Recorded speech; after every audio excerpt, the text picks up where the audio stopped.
This is a test, this is a test, this is a test. I'm just doing a test. Do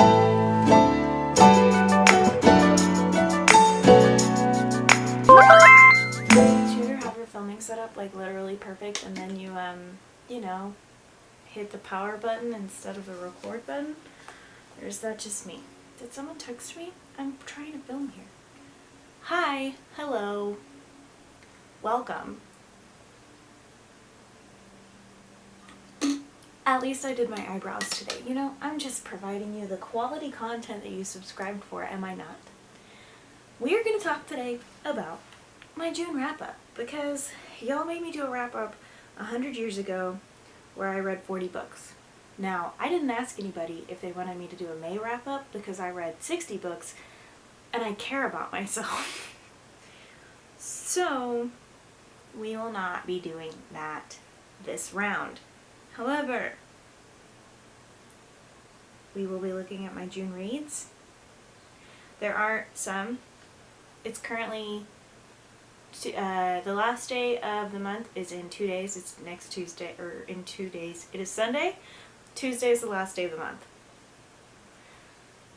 Okay. I know how dates work. As I was saying, so I'm currently in the middle of reading 2 books, so I won't have very much information on those because I am currently reading them. So my grand total for the month should be, I'm currently reading 3 books. My grand total for the month should be about 28 by the time I'm done. Possibly 29, just kind of depends on how the rest of the day goes, you know? So, let's start with 4 books. I did a readathon on them. You can watch the video. I can put it in an info card, maybe, if I figure out how to use those. We'll see. But I read all 4 Hunger Games books in this span. Well, it was supposed to be in the span of 24 hours, but then it took me about a week to get back to the last book because it put me in a reading slump. Thank you, Suzanne Collins, for that. I talk about my feelings and opinions about all of that in that readathon. However, the first 3 books in the Hunger Games series, the original trilogy, I gave 5 stars to all of them. But the very last one, I think I gave it 2.5, 3 stars, something around there. And my Goodreads review literally says, I mean, okay, I guess. So that's how I felt about that. I also read Ruthless Gods by Emily A. Duncan. I don't know why I read this book. Oh, I do know why. The library had it available. I didn't like the first book, and I really didn't like the second book. I rated it, this says I rated it 4 stars. I know for a fact on my actual data sheet I rated it, oh, it's because I rated it 3.5 stars. I don't really have anything to say about that book. I felt just like the last time I read the first book, it still feels like the Grisha trilogy, and so, yeah. That's where I'm at on that. I read The Library at Mount Char. A customer at my friend's work, his wife, she runs a book podcast, I think, actually, and she loved this book, and so the husband was constantly suggesting that I read it, and so I did. It's not normally my normal cup of tea, The Library of Mount Char by Scott Hawkins. I gave it 5 out of 5 stars though. That book was weird. I never really knew what was going on. It's like a cult, but also metaphysical, but also like gods, but legitimate gods, but also it's a cult. That was nuts. It was really nuts. I would give lots of trigger warnings for that book though. There is a lot of assault in that book, and also murder. But I really liked it. It was a really good book. Then The Mermaid, the Witch, and the Sea, which this is my favorite. So I got the ARC. I got approved the ARC, and it was the week of my birthday, and I was like, happy birthday to me! And then a package came in from my mom, and it was all of her birthday gifts to me. You'll see that in the June month vlog, probably. But she also got me the physical copy of The Mermaid, the Witch, and the Sea. That candle was very hot. But that is actually now one of my all-time favorite books. It's about gay pirates. I talked about it in the Sapphic book tag. 5 out of 5 stars. Beautiful book. Amazing book, honestly. I read Truly Devious. Where did I put Truly Devious? That's all the way on the top bookshelf. At the suggestion of my friend Caitlin, I bought this book for my birthday. I got gift cards to Barnes & Noble for my birthday, and that's one of my birthday books. I really enjoyed it. It was very, the writing wasn't fluffy, and I liked that. I liked how to the point it was. I liked that the teenagers felt like teenagers. I both physically read it and listened to the audiobook, and the reader for the audiobook did an amazing job. All in all, it was a really well done book. I thought the character representation was really good. My only complaint is that there is a non-binary character, and they do get misgendered once in the whole book, but that should have been taken care of in the editing process, and that was kind of annoying to me, but yeah. Then I read I Hope You're Listening by Tom Ryan, which is a thriller with lesbian rep. So yeah, I'm gonna have an entire blog post, if I don't already by the time this video is up, about all of the LGBTQ arcs that I've read. This would be one of them. I rated it 4 out of 5 stars. The only reason that I took stars away was because there was a little bit of redundancy in the writing that I didn't like. Some major long parts of podcast episodes that it took away from the story for me. But other than that, in the book we follow Dee, the teenager who was the one who didn't get kidnapped, and it's kind of her story of dealing with that loss and the fact that another girl gets kidnapped from her house that she used to live in at the time of the first kidnapping. So really interesting, emotional. I enjoyed it a lot. Then we had the Henna Wars. That book was so much fun. It was really, really beautiful. I don't know why, I only gave it 4 out of 5 stars. No, that's not me. That's what the ratings are from everyone. Hold please while I pull up my actual ratings. Thank you. Right. I gave the Henna Wars 5 out of 5 stars. I really, really enjoyed this book. I enjoyed the like crush to enemies to crushing. I thought it was really cute. I thought the harder topics were handled really well while still remaining slightly lighthearted. I don't generally like contemporary or romance novels at all in any way, but if you make it about 2 girls, then I'm gonna read it. So yeah, yeah. I enjoyed this book a lot. I've talked about it off and on for a while, so Ever After by Olivia Vieweg. That is a graphic novel that I read. It was an arc about zombies. It was a really fun little read. Not a whole lot to say about it though. I rated it 3.5 stars. There were points where I think the German to English translation sort of made things a little weird. I felt like I didn't know what was going on anymore. And I thought that it could have been a little spookier than it was, but I like the simplistic art style that was a part of that. So. Then I read The Times I Knew I Was Gay by Eleanor Cruz. It's tricky to rate memoirs, much less memoirs that are graphic novels. I read 2 of those this month. This was an arc that I received also, but I thought it was a really fun book that went into just the experience of growing up and recognizing that you're gay. And it's hard to rate memoirs, so I gave this 5 out of 5 stars. I enjoyed it. I enjoyed the storytelling and the imagery. So then I read The Year Shakespeare Ruined My Life by Danny Jensen, which if you spell her name incorrectly and you're at your work computer, you will pull up things that will make you very uncomfortable. I really wanted to like this book. I rated it 3 stars. I rated it 3 stars because the main character didn't seem to grow from her mistakes, and I really struggled. Like, character development is incredibly important to me. And so, especially in a book about high schoolers, like that's prime time to have character development.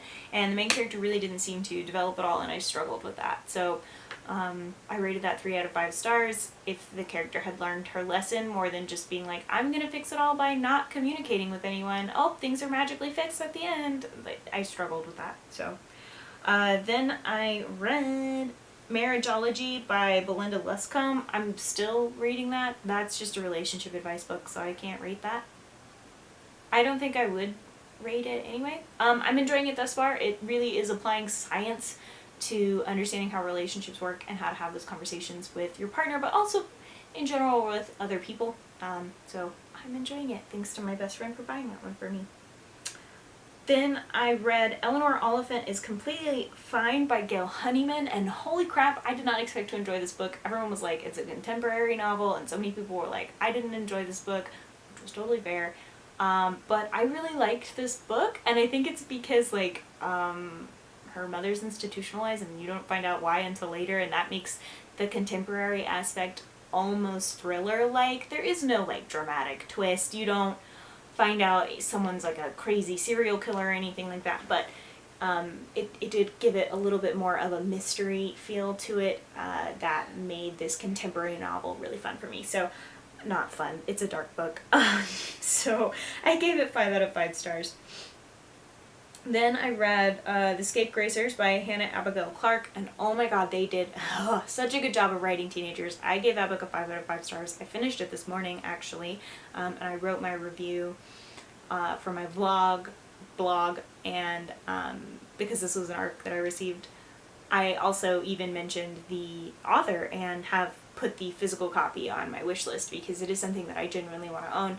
This book is about a, you know, scrappy, outcast witch of a lesbian teenager, which is already great, wonderful things, who then meets these, like, you would assume they were like classic Mean Girls, like the movie Mean Girls, girls, but then it turns out that they're just like feral female teenagers, and I feel like girls don't get enough credit for having that in their nature, especially as a teenager, and they just don't give a fuck about authority, and I really liked that. I liked the writing and how it felt kind of, I want to say aggressive, and I don't know how to say that without it sounding negative, but like I feel like writing about boys is always so like tough and strong, and then writing about girls is often really soft and feminine, but femininity can be feral and strong, and you know, lionesses hunt for dinner and the lions stay home with the kids kind of energy, you know. I really liked this book for that. I also liked the world building. I felt like it was really, really solid. The author did an amazing job with this book. Then I read The Grief Keeper by Alexandra Villasante. This was a book I bought for my birthday. What did I rate that? 5 out of 5 stars. I really liked the book. I liked the romance in it. I liked the concept around it. And I like that it took real world situations that are occurring and mixed them with this fantasy concept of being able to give your grief to someone else. And how you wouldn't necessarily want that to happen. It was a really good book. The focus on immigration and how immigrants are often given choices, like allowing themselves to be guinea pigs in experiments in exchange for citizenship, was a really heavy topic, and I thought that it was really well done. Not that that's my place to speak on it. Then I read The Priory of the Orange Tree by Samantha Shannon. I rated this 4 out of 5 stars, and I think it's because I listened to it instead of read it. It is a 25-hour audiobook, and while, yes, I listen to audiobooks on 3 times speed, I could not listen to this audiobook on 3 times speed because of all of the different accents that the reader had. Both a Jamaican-esque accent, and then an English accent, and a few others, and it made it very difficult to listen to on 3 times speed because it was hard to understand what was going on. I liked the book, I liked the romance in the book, I liked the world building in the book. I wish I had read the physical book. That's all I can say. If you are someone who actively switches between the two, read the physical book. Do not read do not listen. I wouldn't suggest listening to the audiobook. Unless you happen to have 25 hours to kill and want to listen to it on 1x speed, then go ahead. But I felt like I didn't know what was going on a lot of the time because I would lose my place mentally, you know? The Fire Never Goes Out by Noelle Stevenson was next. Also a birthday book. I rated it 5 out of 5 stars. It is also a graphic novel and memoir. She's the creator of She-Ra, and I adore her, and I adore her wife, and I adore her wife's books, and so not a whole lot to say there. The art style was really interesting, and I liked how raw she was about her life and her coming out and her experiencing things, especially when it came to the conversations around church, because that was really relatable for me. So then I read The Visitors by Catherine Burns, which I didn't plan on reading at all. I just saw it on Scribd and I was like, I'm gonna listen to this, and I finished it in one day, rated it 2.5 stars. Because the ending sucked. The main character is super annoying. She's clueless and just annoying. God, she's so annoying. The writing was wonderful, the world was wonderful, the thriller aspect of it great, but the ending was stupid and the main character made me want to bang my head on my desk repeatedly. So then The Sea of Monsters by Rick Riordan. I'm probably saying that wrong, but I'm new to the Percy Jackson universe, so don't come for me, but 5 out of 5 stars to that. I forgot how nice middle grade books are, because like he recapped basically all that happened in the first book, and I was like, great, because it's been a month and I read a lot of books in a month, and that was really nice. I don't like Annabeth and Percy together. I want Annabeth to like women. I don't know why. Maybe I'm being influenced by Twitter. I feel like I'm spoiling things for myself too. People talk about Percy Jackson all the time on the Twitter timeline, and I can't get mad at them for it because it's been out since like 2006, so I genuinely can't get mad at them. It's not like they're spoiling it because it came out such a long time ago, but I feel like it's influencing my opinions. Currently, I'm reading Yellow Jessamine by Caitlin Starling. Bless you. By Caitlin Starling. It is an arc.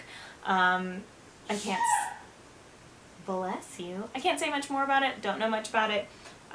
Maybe I'll edit and cut in and say, hey, this is how I feel about it, but we'll see. Then the Southern Book Club's Guide to Slaying Vampires by Grady Hendrix. This book is hilarious. I'm 50% in, and I love it, and it's hilarious to me. Spin the Dawn by Elizabeth Lim.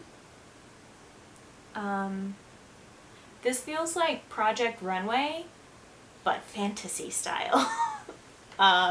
Yeah, that's still reading that one, so I can't really update on. My camera said, hey, it's been 18 minutes, you loser. Yeah, my camera stops recording after 18 minutes, which is kind of annoying. Yeah, so that is my June wrap-up. I hope you enjoyed it. I'm sorry I rambled a lot. I tried to go over all of the books that I read and give you a little bit of detail of each one. If I seem disorganized, it's because I am. I don't have much else to say, so thank you for watching. If you liked this, please give it a like, thumbs up, whatever, share it or don't. Subscribe, that would be really cool. I hope you're having a great rest of your week, guys. Catch you later, catch you on the next video.